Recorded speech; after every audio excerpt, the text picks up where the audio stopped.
Hello, Morongo Basin, and listeners around the world online at Z107.7 FM.com. Here is the Z107.7 local news for Wednesday, August 5th, 2026. A missing man was found dead in Yucca Valley, and another man has been arrested for investigation into his murder. On July 3rd, San Bernardino County Sheriff's deputies responded to a missing person report in Yucca Valley. The missing person was identified as Daniel Joslin, a 61-year-old resident of Yucca Valley. Deputies said Joslin had not been seen or contacted by family or friends for about 10 days. Investigators received information Joslin might have intended to travel to Oregon, but they found no evidence to confirm he traveled there. On July 29th, detectives served a search warrant at Joslin's home in the 58,000 block of Carlisle Drive in Yucca Valley. Detectives say that Joslin shared the home with a roommate, Chris Jones, 60 years old. During the service of the warrant, detectives say they found human remains in a shallow grave in the backyard. Detectives identified Jones as a suspect, and a warrant was issued for his arrest. On Sunday, Jones was located in Clackamas County, Oregon. The Clackamas County Sheriff's Department took Jones into custody. Jones is expected to be extradited to San Bernardino County to face murder charges. The investigation remains ongoing. Anyone with information regarding this investigation is urged to contact the Sheriff's Homicide Detail at 909-890-4904. Street gang activity was targeted in 29 Palms last week by the San Bernardino County Sheriff's Gang and Narcotics Division as part of their Operation Consequences. Robert Hayden joins us with more. Between the dates of July 27th and August 2nd, the San Bernardino County Sheriff's Department served 23 search warrants related to gang members and convicted felons throughout San Bernardino County. One of those arrests was made in 29 Palms. Operation Consequences is currently targeting illegal criminal street gangs, and over that 1 week period, investigators contacted gang members and people prohibited from possessing firearms. During that investigation, 19 firearms were seized, including 3 ghost guns. Investigators made 11 felony arrests during the operational period. On Tuesday, July 29th at around 2:15 p.m., the Sheriff's Gangs and Narcotics Division made an arrest for investigation into weapons in the 5300 block of Bailey Avenue in 29 Palms. A representative of the Sheriff's Department said that more specific information about those arrests made as part of Operation Consequences cannot be shared due to possible connections to gangs, narcotics, and future investigations. Reporting for Z107.7 News, I'm Robert Hayden. San Bernardino County Supervisor Kurt Hagman did not attend the first meeting of the Board of Supervisors held after warrants were served at his home in Chino Hills. The Federal Bureau of Investigation served search warrants at multiple locations on July 27th, including Supervisor Hagman's Chino home and the Ontario Airport, where he sits on the Airport Authority Board of Commissioners. The Board of Supervisors met in regular session yesterday morning at their chambers in San Bernardino. The board last met in June and took the month of July off.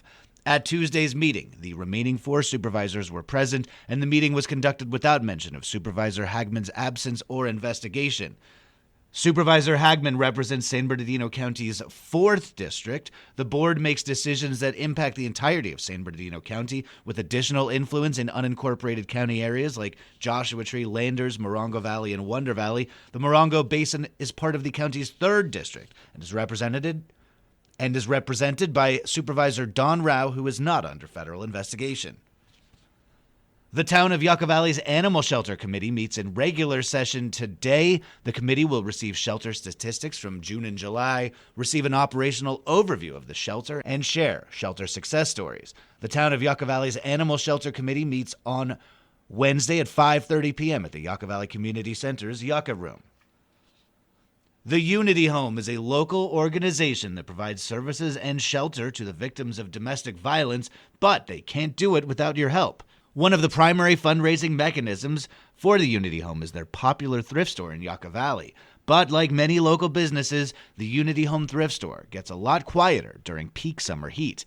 Unity Home Executive Director Susanna Barnett and Unity Home Education Coordinator Marcos Escalera were guests on a recent episode of the Z107.7 Up Close show. Barnett spoke with host Gary Daigneault about the thrift store's success and other ways you can support survivors of domestic violence. So our outreach office is open Monday to Friday, and that is in a public place on Joshua Lane in Yucca. And there we do pretty much everything we do at shelter, support groups. The only thing we don't have there is bed space. But, and then we're grateful to have our thrift store in Yucca Valley. Unity Home Thrift Store. Yay. Love going there. Spend half my paycheck there.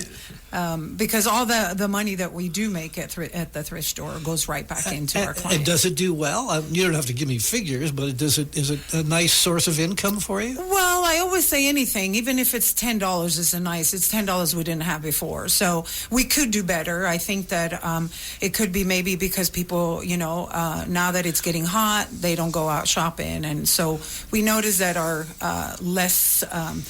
fall and spring do a little bit better. But we do okay, and the reason is not only monetary, it's also because we get so many donations that we're able to provide to our clients and our families that I don't have to come out of pocket.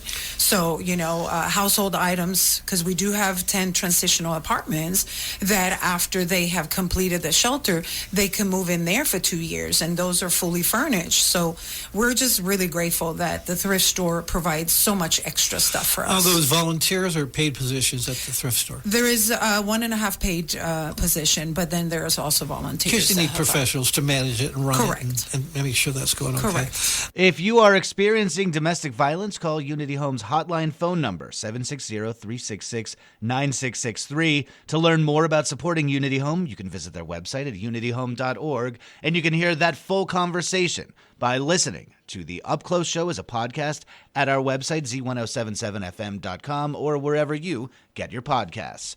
And finally, curator and artist Janice Tettel will lead a workshop about compassion training inspired by the themes of her current gallery exhibition, Like a Dog, at High Desert Artist Gallery. The workshop is designed to help participants access their innate sense of compassion while recognizing the obstacles that can prevent empathy from flourishing. She draws on principles of the Japanese martial art Aikido. No previous experience with Aikido or meditation is required. The workshop is free and open to the public. It's happening tomorrow at 6 p.m. at High Desert Artist Gallery at 55635 29 Palms Highway in Yucca Valley. That's our local news. Hear local news 7 times a day, 7 days a week at 7, 8, 9, noon, 4, 5, and 6. If you hear about news happening, let us know. Email us at tips@z1077fm.com. Reporting for the Morongo Basin News Leader, the award-winning Z107.7 Local News, I'm News Director Jeff Harmatz.